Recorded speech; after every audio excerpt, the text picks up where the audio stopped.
आज हम लोग एलईडी की स्टडी करेंगे। LED means light emitting diode. Hindi में इसका नाम होता है प्रकाश उत्सर्जक डायोड। तो आप चाहें तो हेडिंग डाल दीजिए एलईडी, जिसे हम बोलते हैं लाइट एमिटिंग डायोड। हिंदी में प्रकाश उत्सर्जक डायोड कहते हैं।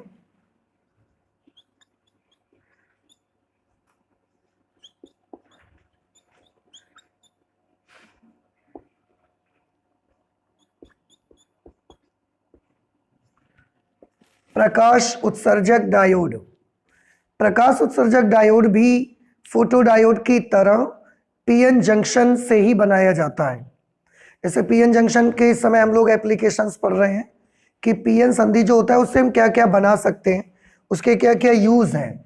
तो उन यूजेस में से जैसे दो यूज़ आप ऑलरेडी कर चुके हैं। एक तो पीएन जंक्शन डायोड को हम रेक्टिफायर के तरीके से यूज़ करते हैं। दूसरा पीएन जंक्शन डायोड को हमने फोटो डायोड की तरह प्रयोग किया, उससे हमने फोटो डायोड बनाया। आज जो तीसरा एप्लीकेशन हम पढ़ना चाहते हैं पीएन जंक्शन डायोड का, that is LED light emitting diode.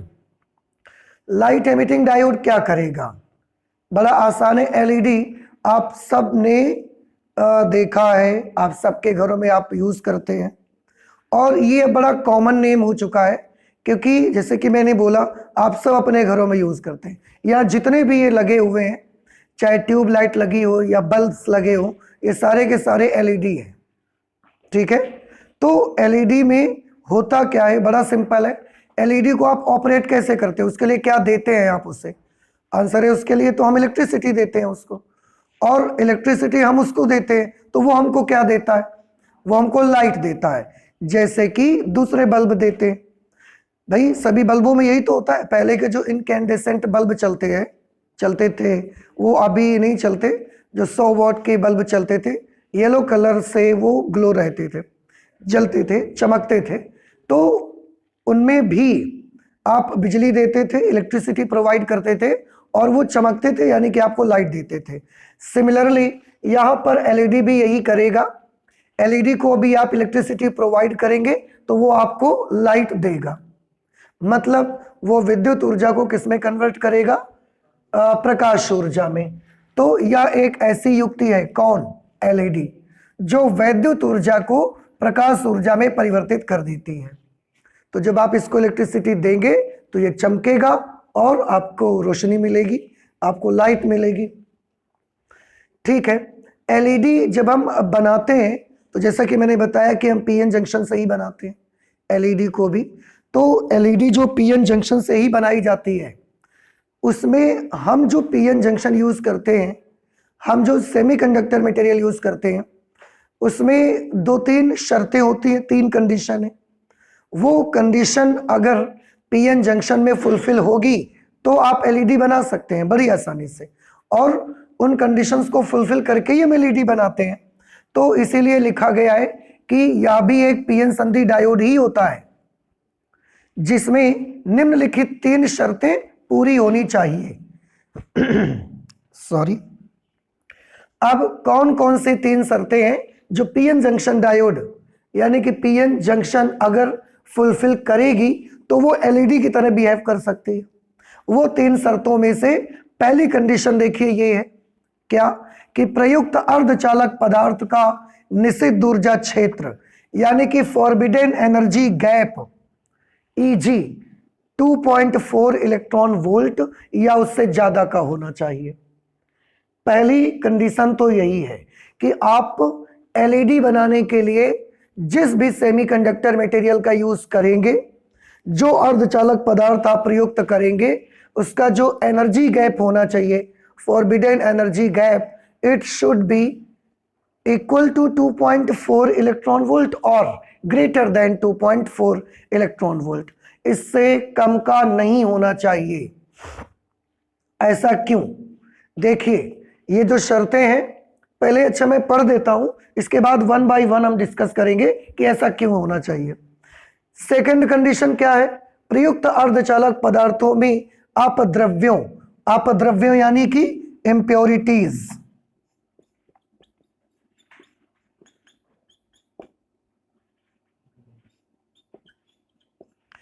Impurities की मात्रा अधिक होनी चाहिए, ज्यादा इम्प्योरिटी मिलाना चाहते हैं, यानी कि high concentration of doping, doping की मात्रा ज्यादा रखेंगे हम इसमें। जब हम सेमीकंडक्टर में डोपिंग करेंगे तो वो हाई कंसंट्रेशन डोपिंग का रखेंगे, ज्यादा डोपिंग की जाएगी। तीसरा शर्त यह है कि एलईडी में पीएन संधि को अग्रभिनत रखना है आपको। एलईडी जब आप बनाएंगे तो जो पीएन जंक्शन होनी चाहिए वो कैसी होनी चाहिए, तो पीएन जंक्शन आपकी फॉरवर्ड बायस होनी चाहिए। वही आपने लिखा कि एलईडी में पीएन संधि को अग्रभिनत रखा जाता है, forward bias PN junction is used. ठीक है, then these are the 3 conditions we need in our LEDs. क्यों चाहिए ये तीनों कंडीशन, अब एक एक करके इनको समझने का प्रयास करें जरा। पहली शर्त हमने बताई आपको कि जो मटेरियल यूज करेंगे सेमीकंडक्टर मटेरियल, उसका एनर्जी गैप 2.4 इलेक्ट्रॉन वोल्ट या उससे ज्यादा का रहना चाहिए। क्यों, थोड़ा सा देखें एनर्जी गैप का मीनिंग होता क्या है, आप इसको जानते हैं और आप बना भी चुके हैं ये सारी चीजें। एनर्जी गैप का मतलब ये रहता है, मैं इसका एक छोटा सा फिगर आपको बना के दिखाता हूं, आप ध्यान से देखिए। यहां पर ये कौन सा बैंड होता है, वैलेंस बैंड। यहां पर ये कौन सा बैंड होता है, कंडक्शन बैंड। ठीक है, और ये जो डिस्टेंस रहती है, ये जो गैप होता है, यही गैप क्या है, यही एनर्जी गैप है। और यही हम कितना चाहते हैं, 2.4 या उससे भी ज्यादा। एनर्जी गैप का क्या मीनिंग होता है, थोड़ा सा समझिए। एनर्जी गैप का ये मीनिंग है कि अगर एनर्जी गैप 2.4 इलेक्ट्रॉन वोल्ट है या उससे ज्यादा है किसी सेमीकंडक्टर मटेरियल का, तो क्या होगा, वैलेंस बैंड में जो भी इलेक्ट्रॉन हैं, वैलेंस बैंड में जो इलेक्ट्रॉन हैं उनके पास एनर्जी कम होती है, और वो एनर्जी बस इतनी होती है कि वो वैलेंसी का काम कर सकते हैं इलेक्ट्रॉन। कंडक्शन बैंड में जो इलेक्ट्रॉन होते हैं उनके पास एनर्जी वैलेंस बैंड में रहने वाले इलेक्ट्रॉनों की ऊर्जा से ज्यादा होती है, कंडक्शन बैंड वाले इलेक्ट्रॉनों की एनर्जी ज्यादा होती है। और कंडक्शन बैंड में जो इलेक्ट्रॉन्स रहते हैं वो क्या कर सकते हैं, वो कंडक्शन का काम कर सकते हैं, करंट को फ्लो करवाने का काम कर सकते हैं, और ये वाले इलेक्ट्रॉन फ्री इलेक्ट्रॉन होते हैं। याद आया आपको, नहीं ध्यान आया, फिर से एक बार। वैलेंस बैंड में जो इलेक्ट्रॉन्स रहते हैं वो कौन सा काम करते हैं, वैलेंसी का काम करते हैं, केवल एटम में चारों तरफ चक्कर लगाने का काम करेंगे। कंडक्शन बैंड में जो इलेक्ट्रॉन होंगे वो करंट फ्लो करवाने का काम करेंगे। वैलेंस बैंड के जो इलेक्ट्रॉन होंगे वो बाउंडेड रहते हैं, और कंडक्शन बैंड के जो इलेक्ट्रॉन होंगे वो फ्री इलेक्ट्रॉन होते हैं।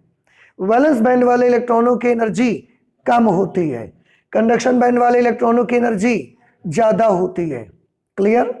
अब अगर वैलेंस बैंड का एक इलेक्ट्रॉन हम कंडक्शन बैंड में भेजना चाहते हैं, मींस हम चाहते हैं कि एक इलेक्ट्रॉन जो वैलेंसी का काम कर रहा है वो वैलेंसी का काम छोड़ करके कंडक्शन का काम शुरू कर दे, फ्री इलेक्ट्रॉन बन जाए, तो उसके लिए हमको क्या करना पड़ेगा, एनर्जी गैप के बराबर उसको हमें एनर्जी देनी पड़ेगी। और वैलेंस बैंड में अगर एक इलेक्ट्रॉन है, थोड़ा ध्यान से सुनिएगा, वैलेंस बैंड में जो इलेक्ट्रॉन है उसे अगर आप कंडक्शन बैंड में भेजना चाहते हैं तो हर एक इलेक्ट्रॉन को एनर्जी गैप के बराबर एनर्जी देनी पड़ेगी। उसको आप देंगे एनर्जी गैप के बराबर एनर्जी, वो इतनी एनर्जी लेकर के कंडक्शन बैंड में पहुंच जाएगा और कंडक्शन का काम करना शुरू कर देगा। लेकिन इसका थोड़ा सा उल्टा सोचिए, उल्टा सोचिए मींस ऐसे सोचिए कि अगर कंडक्शन बैंड में एक इलेक्ट्रॉन है, यानी कि वो इलेक्ट्रॉन कैसा है, फ्री इलेक्ट्रॉन, कंडक्शन का काम कर रहा है, उसके पास एनर्जी ज्यादा है, और अगर मैं उसे वैलेंस बैंड में भेजना चाहता हूं तो क्या करना पड़ेगा, या कैसे वैलेंस बैंड में आ सकता है वो, उसके लिए एनर्जी क्या होगी। फिर से देखिए, वैलेंस बैंड के इलेक्ट्रॉन को कंडक्शन बैंड में भेजने के लिए एनर्जी देनी पड़ती है। ठीक है, ओके। कंडक्शन बैंड के इलेक्ट्रॉन को वैलेंस बैंड में अगर आना है तो एनर्जी का क्या होगा, देनी पड़ेगी या वो हमको एनर्जी देगा? वो हमको एनर्जी वापस करेगा। बात समझ आ रही है? वैलेंस बैंड से कंडक्शन बैंड में जब भेजते हैं, इलेक्ट्रॉन जाता है तो वो हमसे एनर्जी लेता है।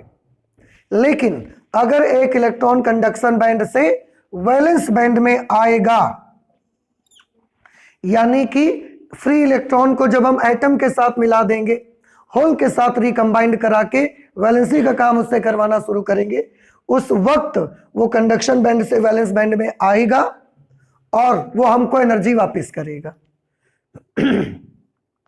और इस एलईडी में ना यही वाला पॉइंट हम इसी को हम समझना चाहते हैं, इसी पॉइंट को हम एक्सप्रेस करना चाहते हैं, क्योंकि यहीं से एलईडी बनेगी आपकी। समझ रहे हैं? फिर से एक बार, वैलेंस बैंड के इलेक्ट्रॉन को कंडक्शन बैंड में भेजना है तो एनर्जी देनी पड़ेगी आपको उसको। कितनी? एनर्जी गैप के बराबर। कंडक्शन बैंड के एक इलेक्ट्रॉन को वैलेंस बैंड में भेजना है तो वो उसको एनर्जी हमको देनी पड़ेगी या उससे एनर्जी हमको मिलेगी? उससे हमको मिलेगी। क्या आप बता सकते हैं कितनी एनर्जी मिलेगी आपको? Very simple, equal to energy gap. Energy gap के बराबर वो एनर्जी हमको देगा। अब एक बात तो क्लियर हो गई। तो अब एक बात तो आप हमेशा समझ लो कि अगर कंडक्शन बैंड के एक इलेक्ट्रॉन को किसी भी तरह से वैलेंस बैंड में भेज दें, कैसे कर सकते हैं ये काम हम? एक फ्री इलेक्ट्रॉन जा रहा है, एक होल पकड़ो और उसके साथ उसको रिकंबाइंड करा दो। भाई एटम से इलेक्ट्रॉन अलग हो गया तो वो फ्री हो गया, अब फिर से एटम में मिला दो, आप होल के साथ उसका क्या करा दो? रिकॉम्बिनेशन करा दो। पुनर्संयोग उसका होल के साथ अगर करा देंगे तो वो कंडक्शन बैंड से वैलेंस बैंड में आएगा और एनर्जी आपको देगा। अब वो एनर्जी जब निकालेगा, वो एनर्जी जब आपको देगा, किस रूप में देगा? तो आंसर है वो एनर्जी हमको देगा विद्युत चुंबकीय तरंगों के रूप में, ईएम वेव्स की फॉर्म में। बात समझ में आई? विद्युत चुंबकीय तरंगें कौन सी होती हैं? पूरा उसका स्पेक्ट्रम आपने पढ़ा हुआ है। ठीक है, इलेक्ट्रोमैग्नेटिक वेव्स का पूरा लेशन पढ़ा आपने, उसका पूरा स्पेक्ट्रम देखा, कौन कौन सी रेज उसमें रहती हैं। मैं आपको याद दिलाता हूं, एक होती है गामा रेज, एक्स रेज, ये अल्ट्रा वायलेट होती हैं,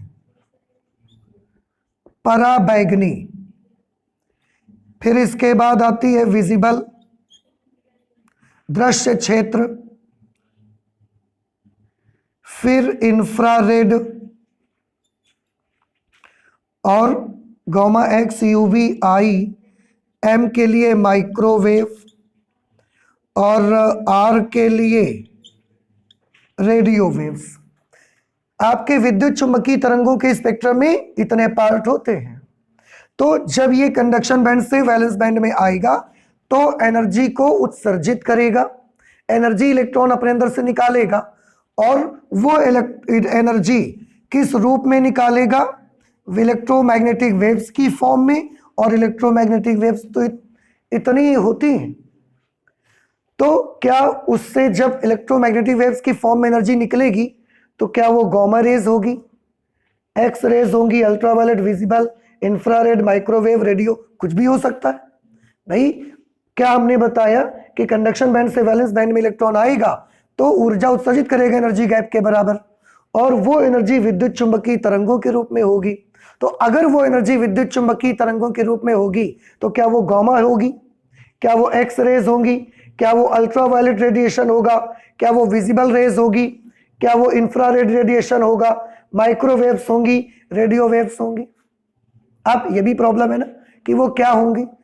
अब देखो इनमें भी एक खास बात ये है कि अगर वो विजिबल रेंज की इलेक्ट्रोमैग्नेटिक वेव्स होंगी तो हमको दिखेंगी, अगर विजिबल रेंज से ऊपर की इलेक्ट्रोमैग्नेटिक वेव्स हैं तो भी हम नहीं देख पाएंगे, अगर विजिबल रेंज से नीचे की इलेक्ट्रोमैग्नेटिक वेव्स हैं तो भी हमको नहीं दिखेंगी।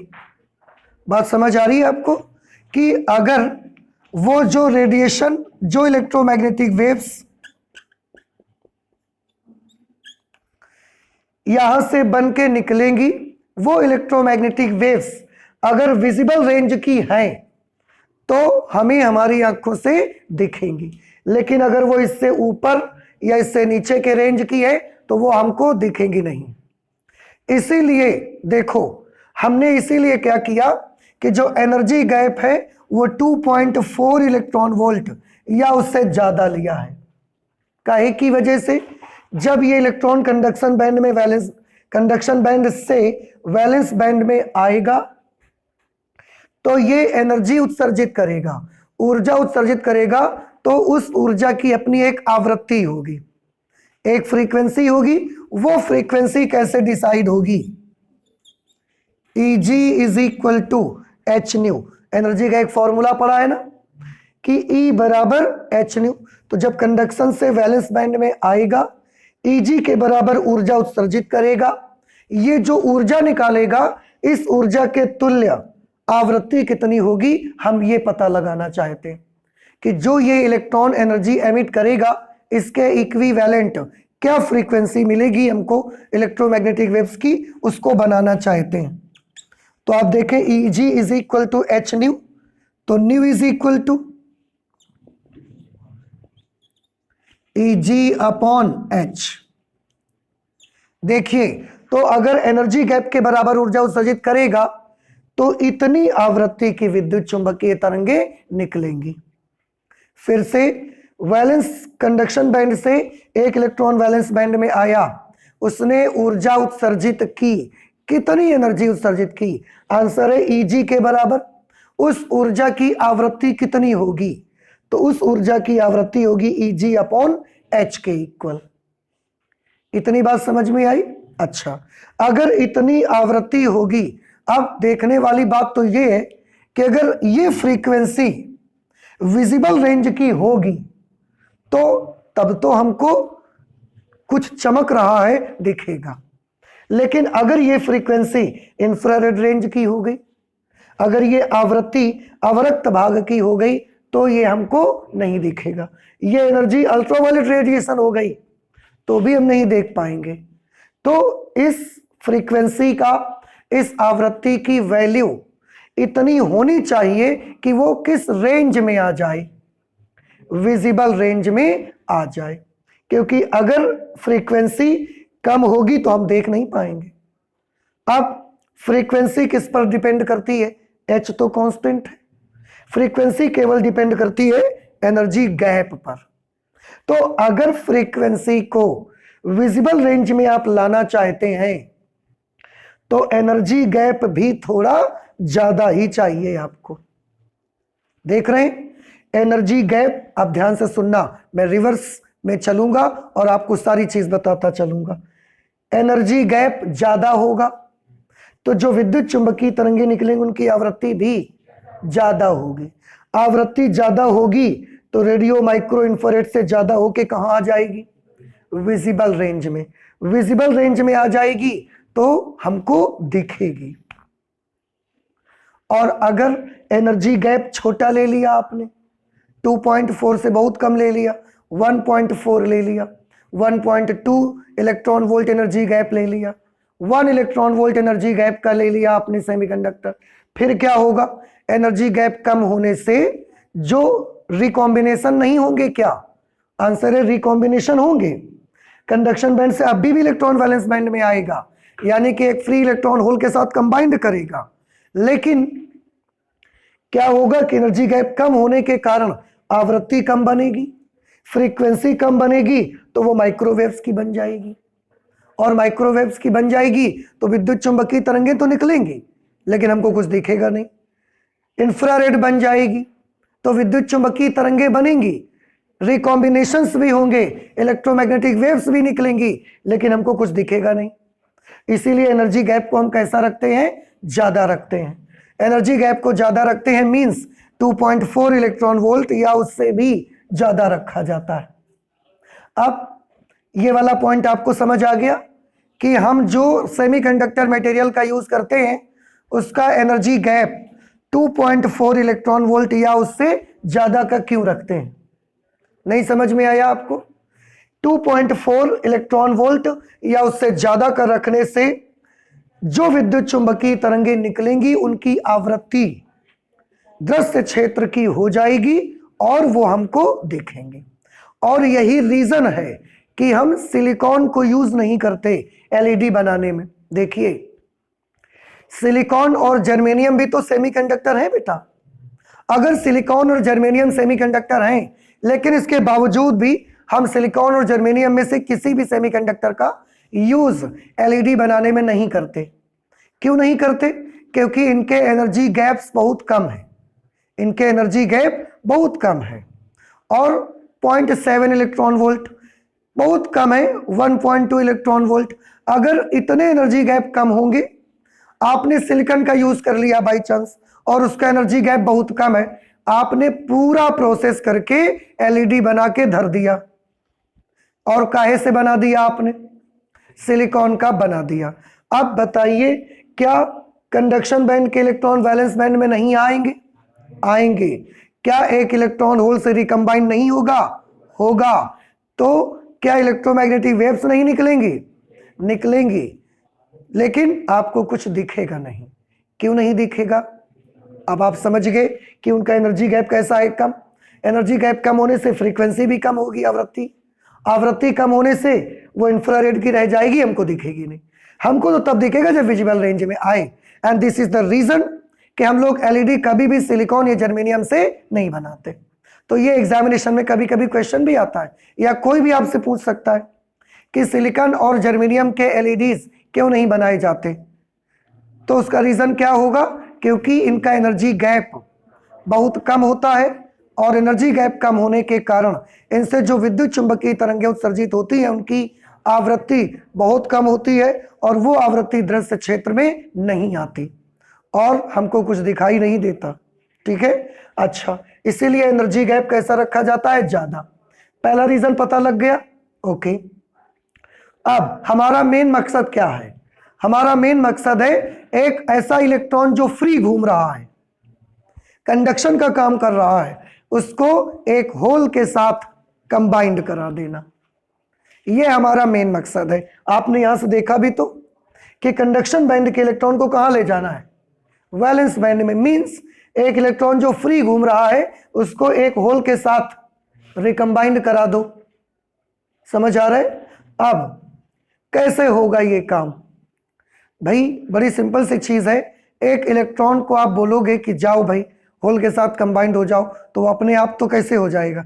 ये वैसा ही है, बिल्कुल ये वैसा ही एग्जाम्पल है जैसे कि आपने बाहर रास्ता बना हुआ है और इस रास्ते में बहुत सारे गड्ढे किए हैं, होल बनाए हैं, और आदमी को बोलते हो कि जाओ भाई गड्ढे में गिर जाओ। क्यों गिर जाएगा कोई गड्ढे में? क्यों जाएगा वो होल में? बात समझ आ रही है आपको? तो इलेक्ट्रॉन और होल का रिकॉम्बिनेशन हो, ये ऐसा नहीं है कि अपने आप सब होता रहेगा, और अगर हो भी रहा होगा तो इसमें एक्चुअली प्रोसेस ये होती है, आप समझ सकते हैं, क्योंकि प्लस और माइनस है तो एक दूसरे को अट्रैक्ट करेंगे और रिकम्बाइंड होंगे। लेकिन जब प्रोसेस अपने आप से होती है ना, तो जितने इलेक्ट्रॉन और होल्स रिकम्बाइंड होते हैं उतने इलेक्ट्रॉन्स और होल टूट भी रहे होते हैं। तो जितने रिकॉम्बिनेशन होते हैं उतने सेपरेशन भी हो रहे होते हैं वहां पर। इसलिए ये प्रोसेस का कोई रिजल्ट हमको नहीं मिलता। कुछ बात समझ आ रही है? अगर आप ये सोचेंगे कि इलेक्ट्रॉन एक नेगेटिव चार्ज पार्टिकल है, होल एक पॉजिटिवली चार्ज पार्टिकल की तरह बिहेव करता है, और ये एक दूसरे से रिकॉम्बाइन कर लेंगे अपने आप से, तो ये बात सही है, ये अपने आप से रिकॉम्बिनेशन करेंगे, लेकिन रिकॉम्बिनेशन भी करते जाएंगे और बीच बीच में साथ साथ क्या होता रहेगा? सेपरेशन भी होता रहेगा। तो उसका कोई हमको नेट रिजल्ट नहीं मिलेगा। हम चाहते हैं कि जबरदस्ती हम इलेक्ट्रॉन को होल के साथ रिकम्बाइंड करें और सेपरेशन का ना हो। देखो फोटो डायोड में याद करिए क्या होता था। फोटो डायोड में हम चाहते थे कि एक एटम टूटे, इलेक्ट्रॉन निकले, और जैसे ही इलेक्ट्रॉन निकले ये दोनों अलग अलग हो जाएं। एलईडी में हम क्या चाहते हैं? ये एक इलेक्ट्रॉन और एक होल अलग अलग नहीं है, ये दोनों एक दूसरे में मिलें, हम ये चाहते हैं, क्योंकि यहीं से हमको एनर्जी मिल सकती है। तो फोटोडायोड से एलईडी बिल्कुल कैसा है, उल्टा। फिर से फोटोडायोड में आप क्या चाहते थे कि जैसे ही किसी एटम का ब्रेकडाउन हो, उससे जो इलेक्ट्रॉन और होल क्रिएट हो, वो दोनों एक दूसरे से सेपरेट हो जाए बिल्कुल। लेकिन एलईडी में हम क्या चाहते हैं, एलईडी में हम चाहते हैं ऑलरेडी जो इलेक्ट्रॉन और होल एक दूसरे से सेपरेट हो चुके हैं, वो रिकॉम्बिनेशन करें, रिकॉम्बिनेशन करें, एक दूसरे से पुनर्संयोग करें, यही हम चाहते हैं। तो जैसे कि मैंने बोला कि ये वैसा ही बिल्कुल होता है यहाँ पर, जैसे आपने रास्ते में गड्ढे खोदे और एक आदमी को बोलते हो जाओ गड्ढे में गिर जाओ, तो वो अपने मन से तो ऐसे नहीं कुछ करेगा, हमको करवाना पड़ेगा ये वर्क। कैसे करवाएंगे, इसके लिए हम दो काम करते हैं। देखना, ध्यान से मेरी बात सुनना, मैं एक एग्जांपल दूंगा और अब आदमी गड्ढे में गिरेगा ही। कैसे, सुनिए। बाहर जो आपका रास्ता है, अगर ये रास्ता 10 फीट 15 फीट का रास्ता है, 15 फीट का, तो हम इसमें बहुत सारे गड्ढे हमने बनाए। हम चाहते हैं कि आदमी उसमें गिरे, हम चाहते हैं। तो हमने क्या किया, एक तरफ से हमने आदमियों को चलाना शुरू किया, और एक आध आदमी नहीं चलाए, 1000 चलाए, भीड़ बढ़ा दी। बात समझ में आई, भीड़ बढ़ा दी, और भीड़ बढ़ाने के बाद क्या कर दिया, धक्का भी बढ़ा दिया, कि धक्का दे दिया उनको। तो भीड़ बढ़ने, देखो अभी मैं एक एक आदमी को बोलता था कि जाओ और रास्ते में बने गड्ढे में गिर जाओ, तो वो नहीं गिरता था, समझ आई। अब हमने क्या कर दिया, एक के बजाय सीधे कितने आदमियों को भेजा, 1000 को भेजा। एक तो क्या कर दिया हमने, भीड़ बढ़ा दिया, दूसरा काम क्या कर दिया, धक्का भी दे दिया उन्हें। अब बताइए, अब कोई आदमी बचेगा, उसको क्या करना पड़ेगा, उसको गिरना ही पड़ेगा। यही काम हम यहाँ पर करते हैं जब इलेक्ट्रॉन को होल के साथ रिकम्बाइंड करते हैं। कैसे, थोड़ा ध्यान से देखिए। उसके लिए दूसरा काम हमने क्या किया है, देखिए, भीड़ बढ़ा दी हमने। भीड़ कैसे बढ़ाएंगे, प्रयुक्त अर्धचालक पदार्थों में अपद्रव्यों की मात्रा अधिक होनी चाहिए। अगर जितनी ज्यादा इंप्योरिटीज आप मिला देंगे, जितना ज्यादा आप डोपिंग कर देंगे, उतने ही ज्यादा चार्ज कैरियर बढ़ जाएंगे। आप देखते थे एक एटम की डोपिंग जब हम करते हैं, एक या तो फ्री इलेक्ट्रॉन बनता है एन टाइप में, और या तो एक होल बनता है। तो ये डोपिंग हमने कैसे करा दी, बहुत ज्यादा। जब डोपिंग बहुत ज्यादा करा देंगे तो नंबर ऑफ चार्ज कैरियर्स भी क्या हो जाएगा, बहुत ज्यादा हो जाएगा। तो ये क्या बढ़ गया, भीड़ बढ़ गई। दूसरी चीज, हमने जंक्शन को कैसा यूज किया, forward bias. Forward bias use किया, इधर से उधर से दोनों तरफ से हमने उनको क्या कर दिया, धक्का दे दिया। अब धक्का दे दिया तो वो एक दूसरे से मिलना ही पड़ेगा उनको। नहीं समझ में आई बात आपको, तो फिर से बताइए। जो दो एग्जाम्पल मैंने आपको दिए, एक भीड़ बढ़ाने का एग्जाम्पल, दूसरा पुश करने का एग्जाम्पल। भीड़ कैसे बढ़ाएंगे आप बताइए, डोपिंग को बढ़ा करके। डोपिंग बढ़ा देंगे तो मेजॉरिटी चार्ज कैरियर्स का नंबर क्या हो जाएगा, बढ़ जाएगा। धक्का कैसे देंगे आप, बैटरी से। बैटरी लगा देंगे तो प्लस इधर से धक्का देगा, माइनस उधर से धक्का देगा। और अब रिकॉम्बिनेशन से बचेंगे क्या, होगा ही रिकॉम्बिनेशन, करना ही पड़ेगा उनको। तो इसलिए ये 3 चीजें हमको जरूरी है, ये 3 शर्तें जरूरी हैं।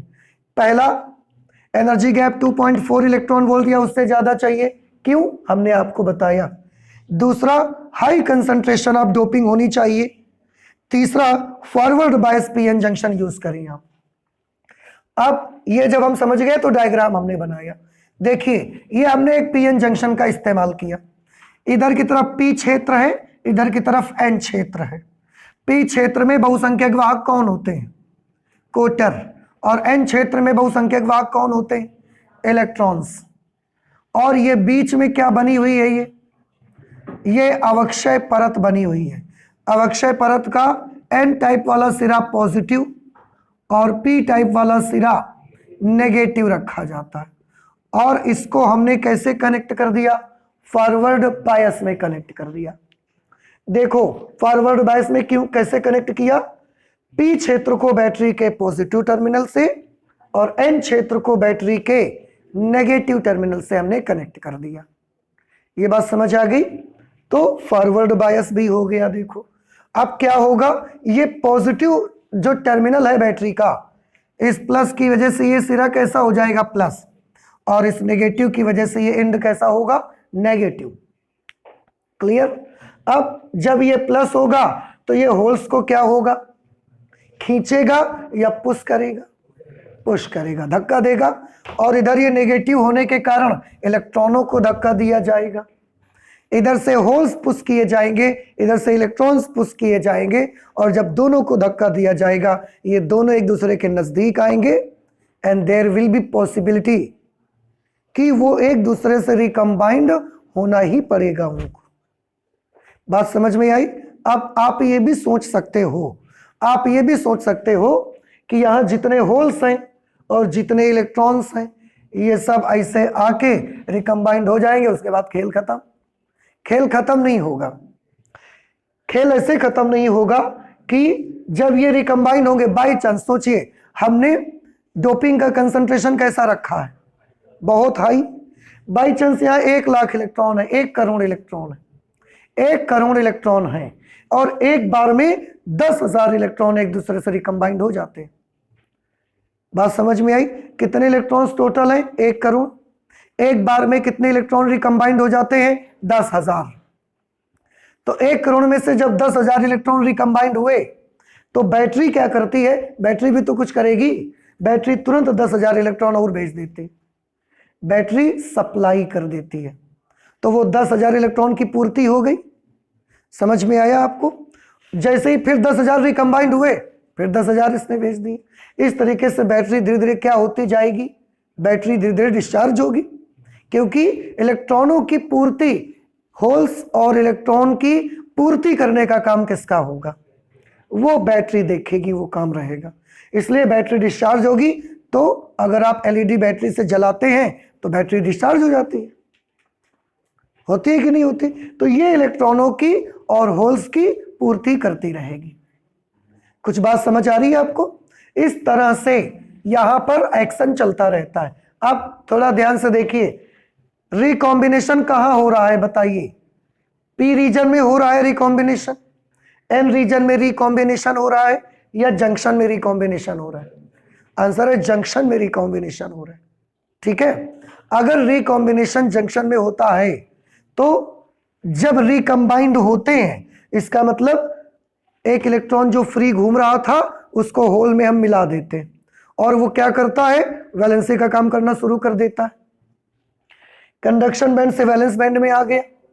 अगर रिकम्बाइंड हुआ, इसका मतलब कंडक्शन से वैलेंस में आया, इसका मतलब उसने क्या किया होगा? एनर्जी निकाली होगी। तो वो एनर्जी जो निकालेगा, वो एनर्जी को किस रूप में निकालेगा? ऐसा विद्युत चुंबकीय तरंगों के रूप में निकालेगा। और इस जंक्शन के ऊपर साइड में हमने ये एक प्लास्टिक लगा दिया है, प्लास्टिक लगा दिया है, रेजिन, और आप चाहें तो इसे रेजिन कैप्सूल कह सकते हैं। क्यों? कैप्सूल जैसा ही तो लेडी बना होता है।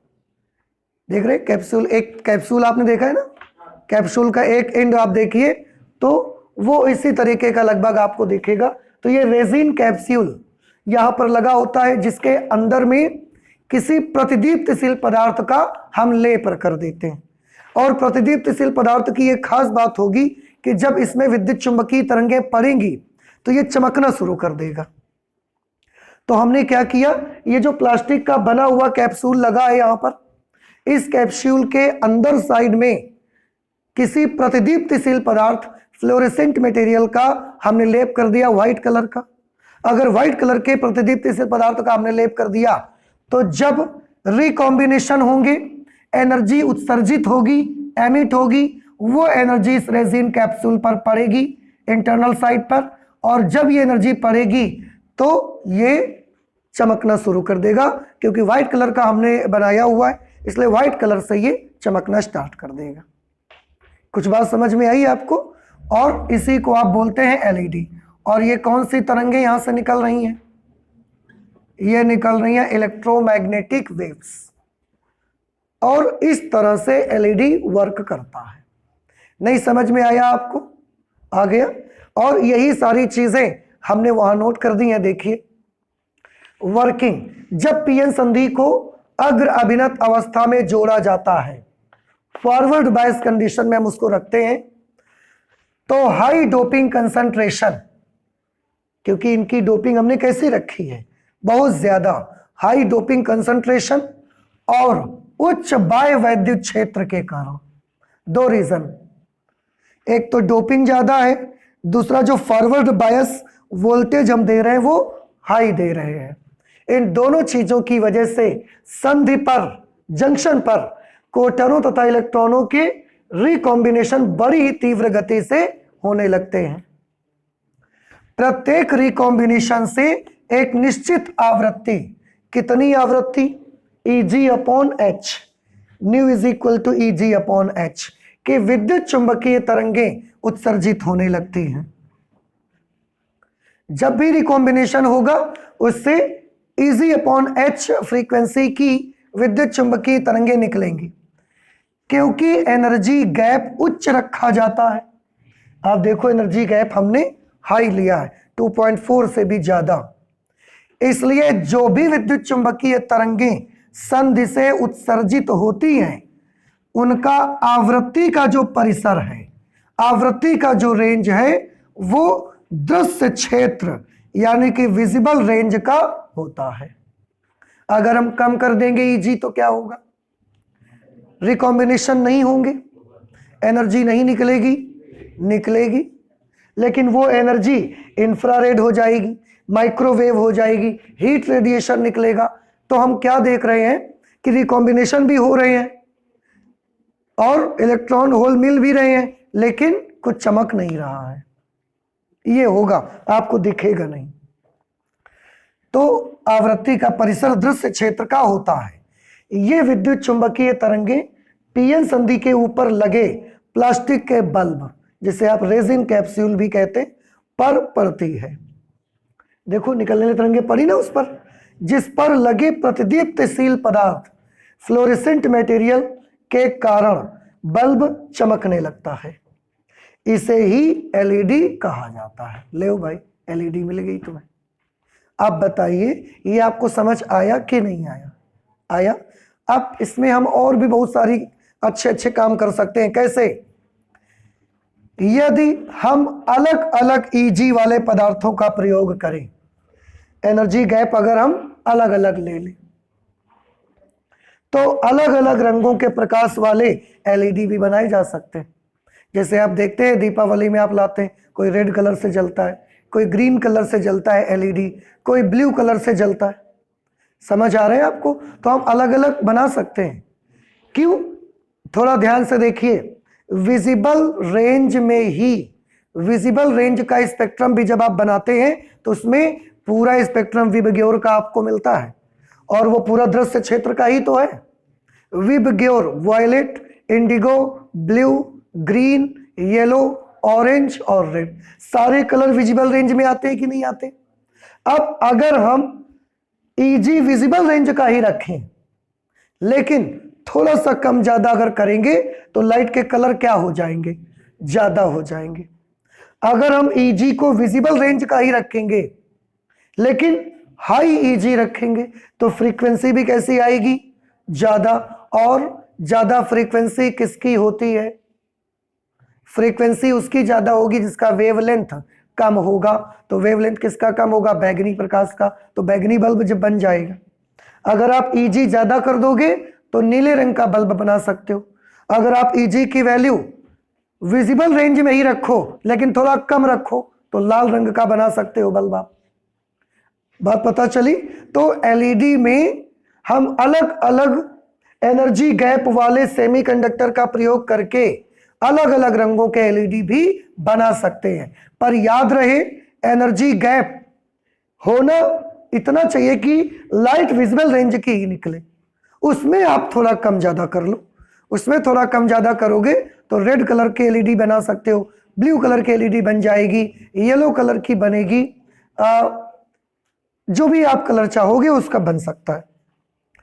अब ये जो एलईडी बनते हैं, जैसे अभी बीच में मैंने आपको बताया कि सिलिकॉन और जर्मेनियम से एलईडी हम नहीं बना सकते।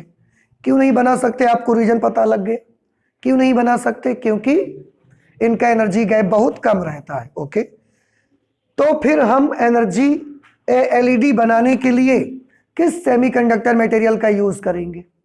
अब आप देखें, एलईडी बनाने के लिए मुख्यतः जिस अर्धचालक पदार्थ का प्रयोग किया जाता है वह है, ये पदार्थ अधिकतर यूज करते हैं, gallium arsenide phosphide. Gallium arsenide phosphide, this semiconductor material is used for making LEDs. Silicon से और जर्मेनियम से एलईडी नहीं बनती, इस अर्धचालक पदार्थ का प्रयोग किया जाता है। इसका फॉर्मूला क्या होगा? GaAsP, गैलियम आर्सेनाइड फॉस्फाइड, ये इसका फॉर्मूला होगा। समझ आ रहा है? और इनका एक निश्चित अनुपात होता है इसमें।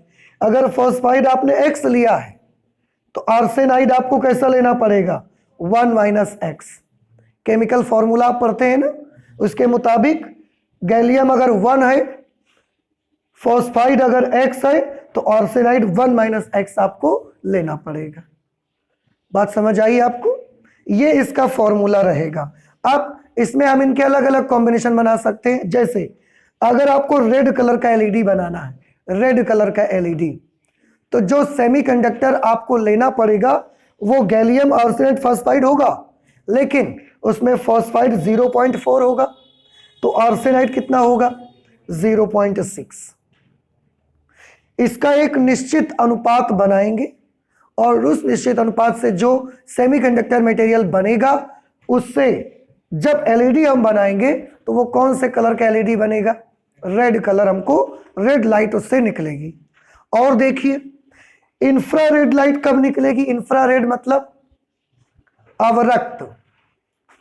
अवरक्त प्रकाश, अगर अवरक्त प्रकाश वाला एलईडी आप बनाना चाहते हैं तो उसके लिए कौन सा सेमीकंडक्टर आपको चाहिए? बस गैलियम आर्सेनाइड, फॉस्फाइड नहीं चाहिए उसके लिए, केवल कौन सा मटेरियल चाहिए? Gallium arsenide. और इसका एनर्जी गैप कितना होता है? 1.4 इलेक्ट्रॉन वोल्ट। तो जब ये वाला एलईडी बनेगा तो उससे कौन सी विद्युत चुंबकीय तरंगे बाहर निकलेंगी? बताइए। इंफ्रारेड निकलेंगी, अवरक्त निकलेंगी बाहर। अगर ये अवरक्त बाहर आएंगी तो ये आपको दिखेगा कि नहीं दिखेगा? नहीं दिखेगा, लेकिन काम करेगा। इसीलिए जितने भी रिमोट कंट्रोल बनाए गए सब में इसका यूज किया गया है।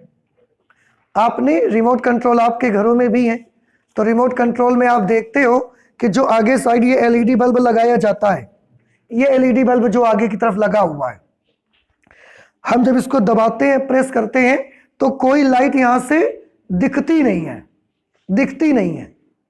लेकिन क्या विद्युत चुंबकीय तरंगें निकलती नहीं होंगी? विद्युत चुंबकीय तरंगें निकलती होंगी, लेकिन वो विद्युत चुंबकीय तरंगों का जो फ्रीक्वेंसी है वो फ्रीक्वेंसी इतना कम होता है कि वो इंफ्रारेड में आ जाती है, और इंफ्रारेड की फ्रीक्वेंसी हमको दिखती नहीं है, इसलिए वो हमको समझ में नहीं आती, तो डिस्टर्ब हमको नहीं करती। अगर वो दिखती नहीं तो उससे फायदा क्या है? हमको वो डिस्टर्ब नहीं करती, ये हमारा फायदा है। और दूसरा फायदा क्या है? काम पूरा करती है। डिस्टर्ब करती नहीं, काम पूरा करती है, ये हमारा बेनिफिट है उस पर। ठीक है, तो इंफ्रारेड के जितने भी रिमोट सिस्टम आपके यूज होते हैं, चाहे जहां रिमोट आप यूज करते हैं, आप अपने साउंड सिस्टम में यूज करते हैं, कहीं पर भी कोई रिमोट यूज हो रहा है, उस पे उसके स्विच को ऑन करने के लिए हमने इंफ्रारेड यूज किया है, एलईडी बनाया है और उसमें लगाया गया है रिमोट में। ठीक है, और वो गैलियम आर्सेनाइड से बनाया जा सकता है। इस तरह से ये आज हमने क्या स्टडी किया? LED, light emitting diode, Hindi में प्रकाश उत्सर्जक डायोड। क्या आपको ये एलईडी समझ में आया? नहीं समझ में आया तो आप इससे नोट कर लीजिए और आज हम लोग इतना ही रखते हैं, आगे और भी स्टडी करेंगे लेकिन नेक्स्ट क्लास पे। नेक्स्ट क्लास पे अभी हमको क्या पढ़ना है, देखो अभी तो हमने सिर्फ एलईडी स्टडी किया, एलईडी के बाद अभी हमने ये नहीं देखा, इसका एक बहुत इंपॉर्टेंट पोर्शन बचता है जिसमें हम ये देखेंगे कि एलईडी के क्या बेनिफिट्स हैं, आखिरकार एलईडी के क्या लाभ हैं, एलईडी के क्या फायदे हैं, वो हम लोग देखना चाहते हैं। तो उनको अब हम स्टडी करेंगे लेकिन नेक्स्ट क्लास पे स्टडी करेंगे, ठीक है। तो आज इतना ही रखते हैं, चलते हैं, मिलते हैं नेक्स्ट क्लास पे। Thank you.